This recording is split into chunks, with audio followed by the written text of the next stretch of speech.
Okay, hello guys. As promised, this is a second part of my Brexit prediction for the moment. It's not radically different to what I've said before, but I definitely want to do a recap. As you know, it's a fast-moving situation, always something new to say.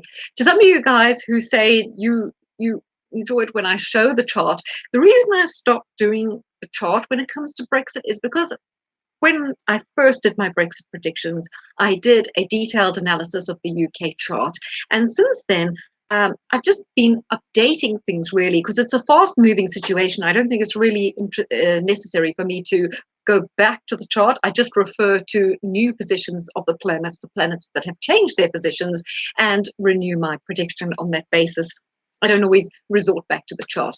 So as I was saying, since we had the Supreme Court ruling, which, as I say, I mentioned in my last vlog, that on the 19th and 20th of September, we should look out for something happening. And that was when the Supreme Court case started.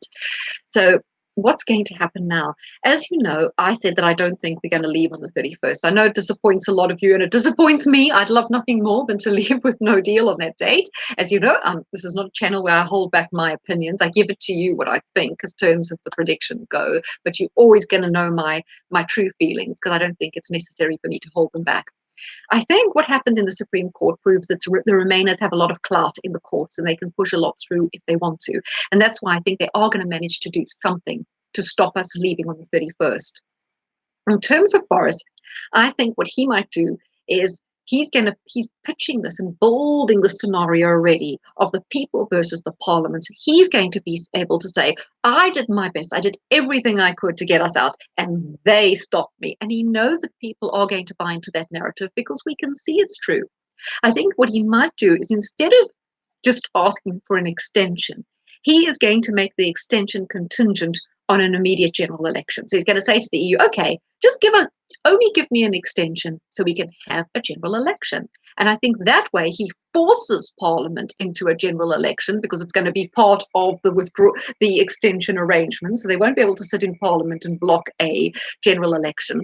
And it also helps push a second referendum off the table, provided, of course, the EU give him this. But I think they love the EU, don't they? So they're going to have to listen when the EU says, well, your extension is only contingent on a general election. And that sort of push away the chance of a second referendum, which I don't think would be beneficial. So that means that with Boris at 41% in the polls, Lib Dems at 21 and Labour at 18, it gives the Conservatives an excellent opportunity to grab the initiative. Now, just harking back to another prediction, didn't I say that Nigel Farage was going to be an MP, and that if we have this January general election, which I always favoured over the November one, although I'm open-minded at both, but I'm sort of more for a January one, that Nigel will win a seat. I said that he's going to win a seat as an MP. He could or even weasel his way into a ministerial position. So, and I saw in Sky News he's announced that he is going to be running as an MP in the next general election, and Widdecombe will also run as an MEP for the Brexit Party. And I think there's a big possibility that both Nigel and Anne Widdecombe win a seat. However, if we haven't left the EU and they're still MEPs, I'm not sure if they can, but I'm guaranteeing they will find a way. So that's another one of my predictions, which seems to be coming to pass. So you saw a lot of kind of really raised tempers in Parliament, where they were complaining about Boris's language in terms of surrender and traitor. I think they've logged on that these words are powerful. They're having an effect. Remember in the campaign in America when Donald Trump had words like low energy for Zeb Bush and crooked Hillary, and he came up with these terms to label people, and these labels can be very powerful.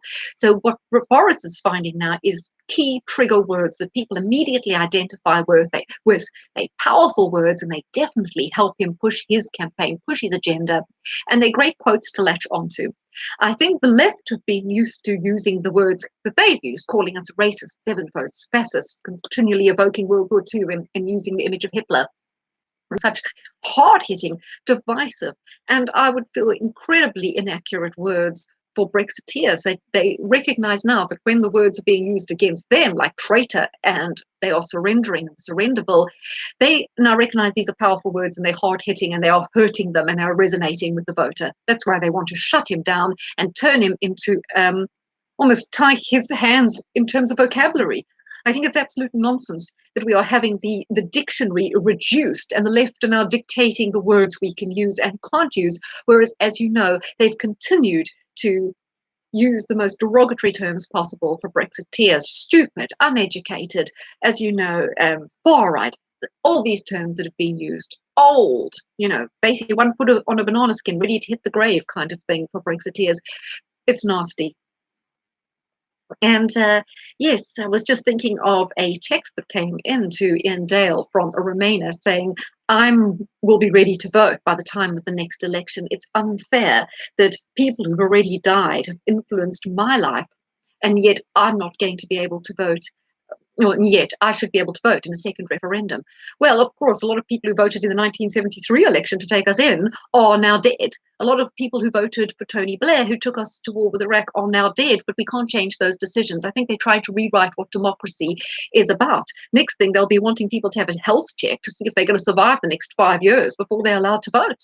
With people over a certain age, they won't want to vote. I'm afraid one man, one vote.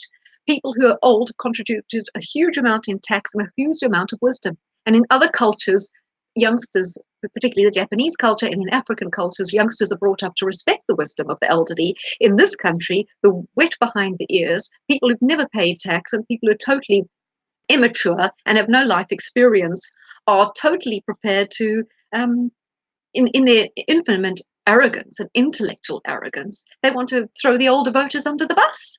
They have no respect for the wisdom of the elderly, and it's a failing in our culture at the moment. We've created a cult of youth where stay is put in what the youth feel, their dreams, their hopes, their so-called aspirations, and we forget about the wisdom of the elderly.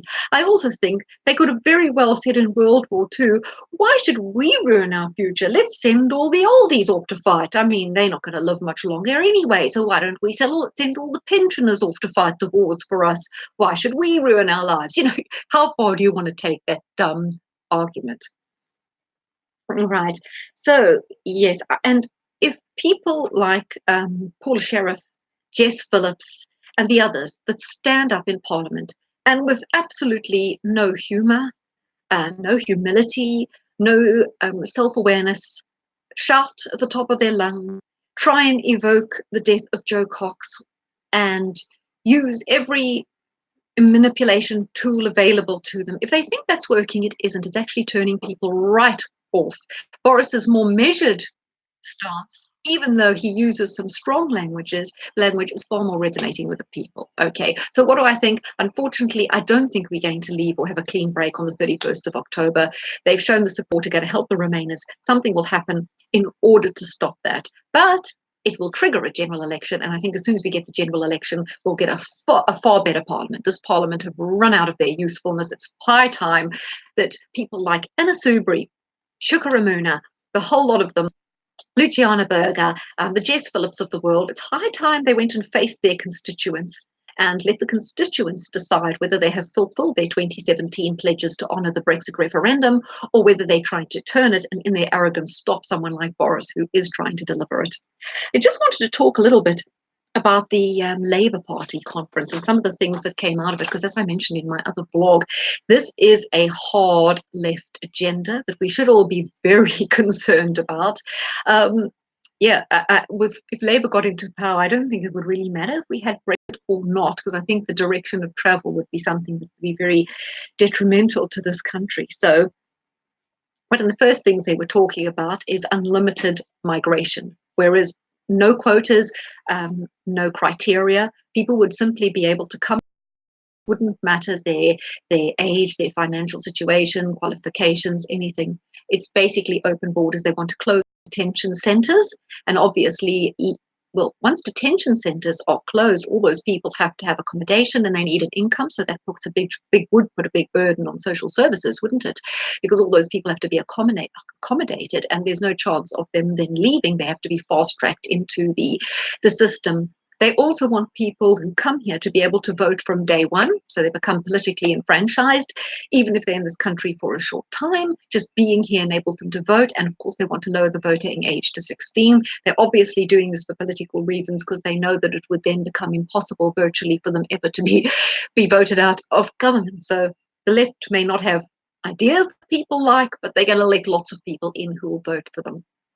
So that's, yes. And then, of course, immigrants would immediately have rights not only to vote, but to all the social services, the NHS, benefits system, everything like that. Can you see this might actually destroy the whole social services and benefit system? Imagine the weight that is going to put on it, all the money required to cater to all these people, the pressure it's going to put on schools, the housing list, the hospitals, the dental service, absolutely everything. And if you're not checking whether these people are financially viable, or even if they've got criminal records, my gosh, who knows what's going to be happening to law and order and to the general productivity of the country. Plus, don't Labour see that their traditional voters are going to have their wages suppressed because, loads of cheap labour flooding in? I'm not sure.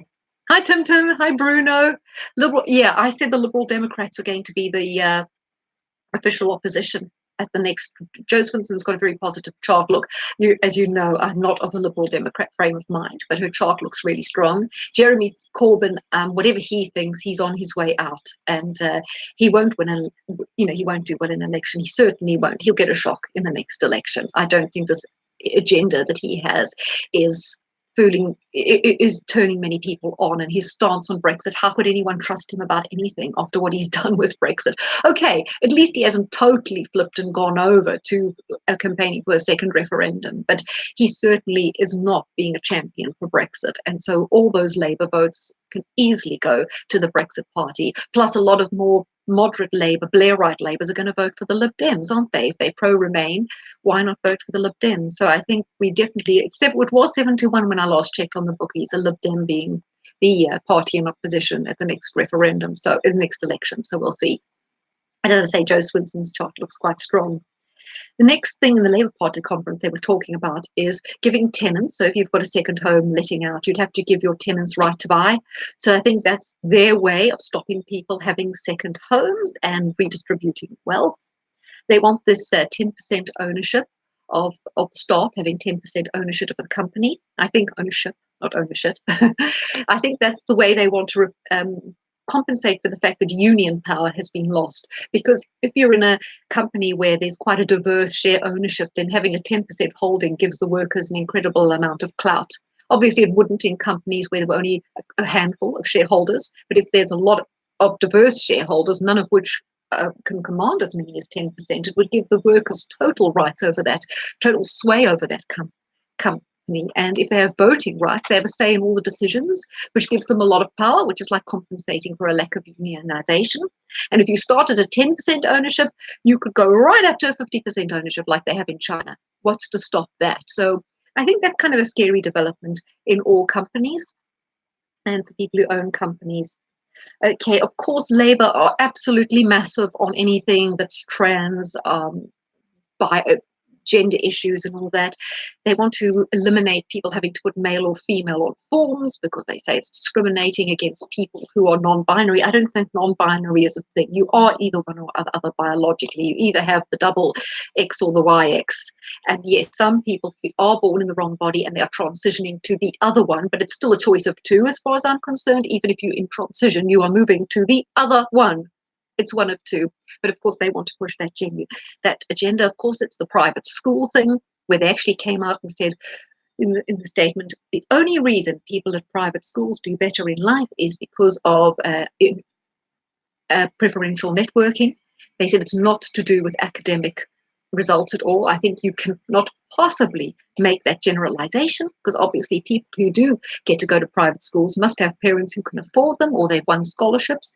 Either way, it means that they have enhanced ability. If their parents have that much money, chances are their parents are more intelligent, more capable, more hardworking, and they've passed on those genes to the children who are probably going to do better.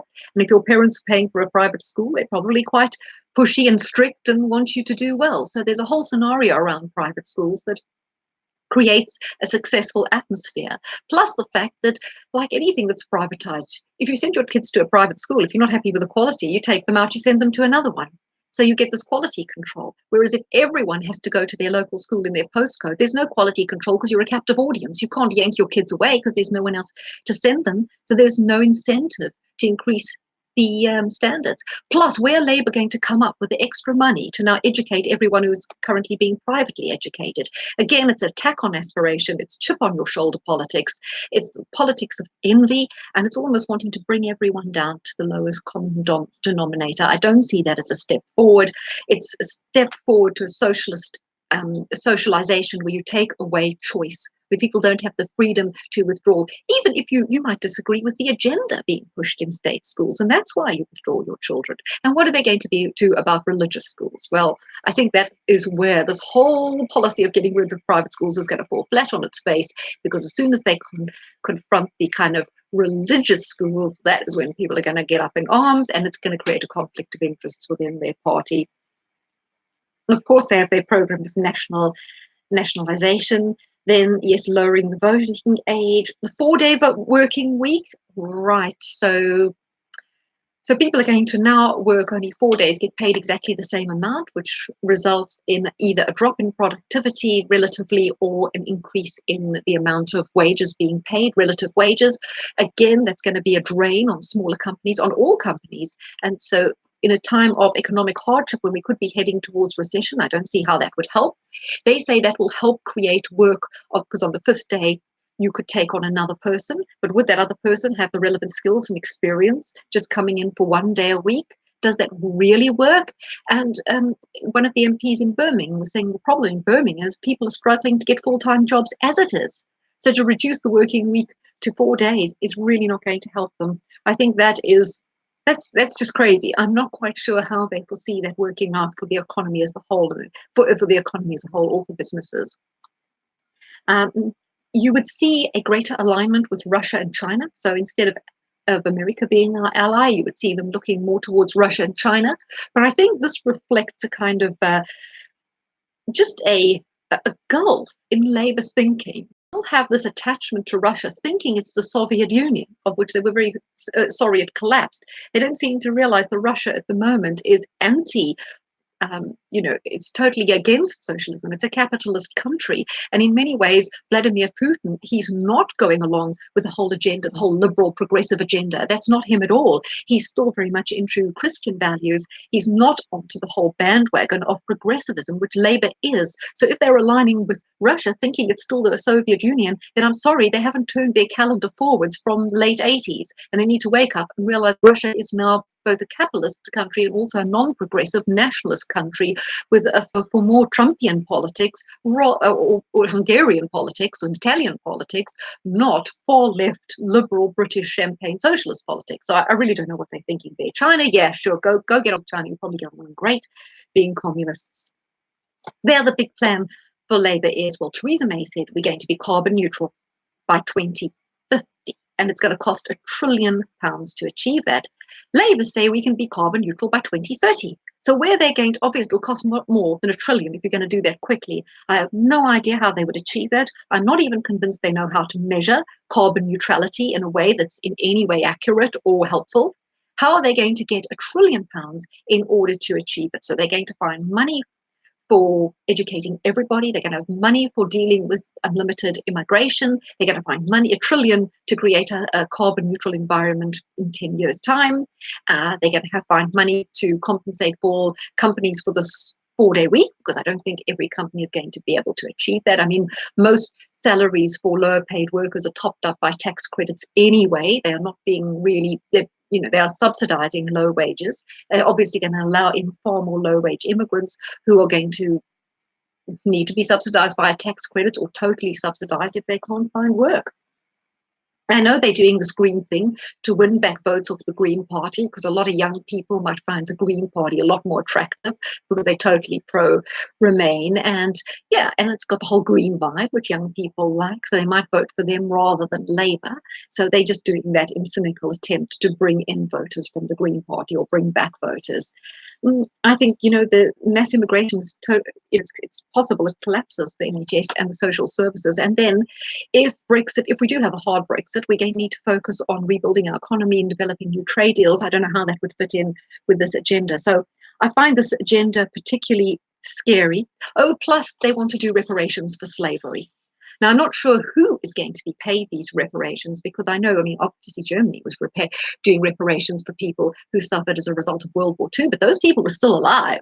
So now we're going to be doing reparations to people who suffered 300 years ago. Are we doing reparations to their descendants? But their descendants, if they live in this country or in America, are still a lot better off than people in Africa. So I'm not sure how that works. It's another drain on the taxpayer and drain on the money, something really scary, plus their education agenda to totally revolutionize how history is taught and to basically use history as a weapon to promote, I'd say, to just reprogram people and to promote a progressive agenda as well. And of course, reprogram people via history. It makes people buy into things maybe that they want to push. So so whatever's going on with Brexit, I think there was a lot of scary stuff coming out of the Labour Party conference. So the Thinkery, that's Sargon of Akkad's other channel, he did a little montage of clips from the Labour Party conference. And if you want to have a terrifying time on Halloween, then I suggest you watch it. But I've given you the lowdown of some of the things I think anyway, and I just think this would absolutely kill off the economy. It's nothing is thought out. Maybe it's meant to sound good, but economically, it certainly doesn't make sense at all. I feel the UK will become a tax paradise since the EU is crashing. That's possible, not totally borne out by the chart. Yeah, the robots are coming. Yeah, ridiculous idea. Yeah. Guys, thank you for all your comments. Great to see you. I wanted to do one on the whole Greta Thunberg thing, but that's kind of a short one, and also one on Trump. But I've ended up talking a lot longer about the Labour Party conference than I intended. Thanks, guys. Yeah, I don't think it would be the end of the world if we became a tax paradise in a sense, but we don't want to encourage the elites, because a lot of these neoliberal globalists will be coming here to use it as a tax haven, and we meant to be kind of in the fight against them. We don't want to create more wealth being sucked in at the top. Tax havens, that's kind of a problem. But look, Ireland is already a tax haven, and Google and Facebook are avoiding tax to a very large extent because they can route everything through Ireland because of the EU. So I'd definitely like to see a stop to that, and Google and Facebook paying far more tax in the UK after Brexit, please.